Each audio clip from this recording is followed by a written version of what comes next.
Pembacaan Alkitab tanggal 9 September tahun 2022, hari ke-252. Kejadian pasal 7.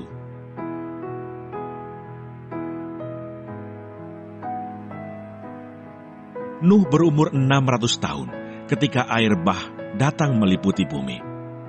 Masuklah Nuh ke dalam bahtera itu bersama-sama dengan anak-anaknya dan istrinya, dan istri anak-anaknya karena air bah itu. Dari binatang yang tidak haram dan yang haram, dari burung-burung dan dari segala yang merayap di muka bumi, datanglah sepasang mendapatkan Nuh ke dalam bahtera itu, jantan dan betina, seperti yang diperintahkan Allah kepada Nuh. Setelah 7 hari datanglah air bah meliputi bumi.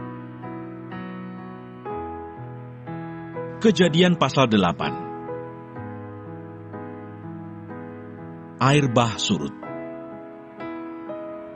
Maka Allah mengingat Nuh dan segala binatang liar dan segala ternak yang bersama-sama dengan dia dalam bahtera itu. Dan Allah membuat angin menghembus melalui bumi, sehingga air itu turun. Ditutuplah mata-mata air samudra raya, serta tingkap-tingkap di langit, dan berhentilah hujan lebat dari langit, dan makin surutlah air itu dari muka bumi. Demikianlah berkurang air itu sesudah 150 hari. Dalam bulan yang ke-7, pada hari yang ke-17 bulan itu, terkandaslah bahtera itu pada pegunungan Ararat. Sampai bulan yang ke-10, makin berkuranglah air itu. Dalam bulan yang ke-10, pada tanggal 1 bulan itu, tampaklah puncak-puncak gunung. Mazmur 51.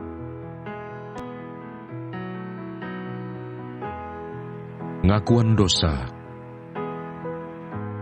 Untuk pemimpin biduan, Mazmur dari Daud. Ketika Nabi Nathan datang kepadanya setelah ia menghampiri Batsyeba, "Kasihanilah aku ya Allah, menurut kasih setiamu. Hapuskanlah pelanggaranku menurut rahmat-Mu yang besar. Bersihkanlah aku seluruhnya dari kesalahanku, dan tahirkanlah aku dari dosaku. Sebab aku sendiri sadar akan pelanggaranku. Aku senantiasa bergumul dengan dosaku. Terhadap Engkau sajalah aku telah berdosa, dan melakukan apa yang Kau anggap jahat, supaya ternyata Engkau adil dalam putusan-Mu, bersih dalam penghukuman-Mu. Sesungguhnya, dalam kesalahan aku diperanakkan, dalam dosa aku dikandung ibuku. Sesungguhnya, Engkau berkenan akan kebenaran dalam batin, dan dengan diam-diam Engkau memberitahukan hikmat kepadaku. Bersihkanlah aku daripada dosaku dengan hisop, maka aku menjadi tahir. Basuhlah aku, maka aku menjadi lebih putih dari salju.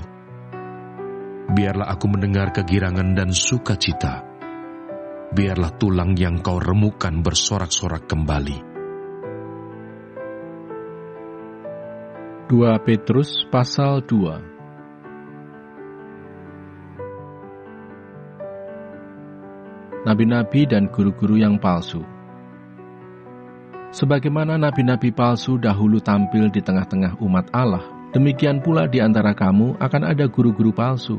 Mereka akan memasukkan pengajaran-pengajaran sesat yang membinasakan, bahkan mereka akan menyangkal penguasa yang telah menebus mereka, dan dengan jalan demikian segera mendatangkan kebinasaan atas diri mereka. Banyak orang akan mengikuti cara hidup mereka yang dikuasai hawa nafsu, dan karena mereka, jalan kebenaran akan dihujat.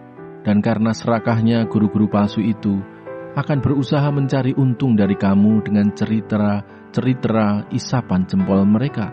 Tetapi untuk perbuatan mereka itu, hukuman telah lama tersedia dan kebinasaan tidak akan tertunda. Sebab jikalau Allah tidak menyayangkan malaikat-malaikat yang berbuat dosa, tetapi melemparkan mereka ke dalam neraka, dan dengan demikian menyerahkannya ke dalam gua-gua yang gelap untuk menyimpan mereka sampai hari penghakiman, dan jikalau Allah tidak menyayangkan dunia purba, tetapi hanya menyelamatkan Nuh, pemberita kebenaran itu, dengan 7 orang lain, ketika Ia mendatangkan air bah atas dunia orang-orang yang fasik.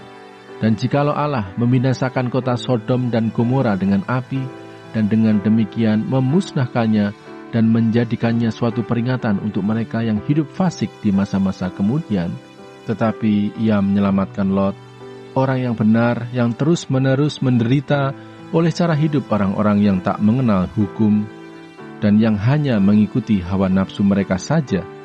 Sebab orang benar ini tinggal di tengah-tengah mereka dan setiap hari melihat dan mendengar perbuatan-perbuatan mereka yang jahat itu, sehingga jiwanya yang benar itu tersiksa. Maka nyata bahwa Tuhan tahu menyelamatkan orang-orang saleh dari pencobaan dan tahu menyimpan orang-orang jahat untuk disiksa pada hari penghakiman, terutama mereka yang menuruti hawa nafsunya karena ingin mencemparkan diri dan yang menghina pemerintahan Allah. Terima kasih. Tuhan Yesus memberkati. Amin.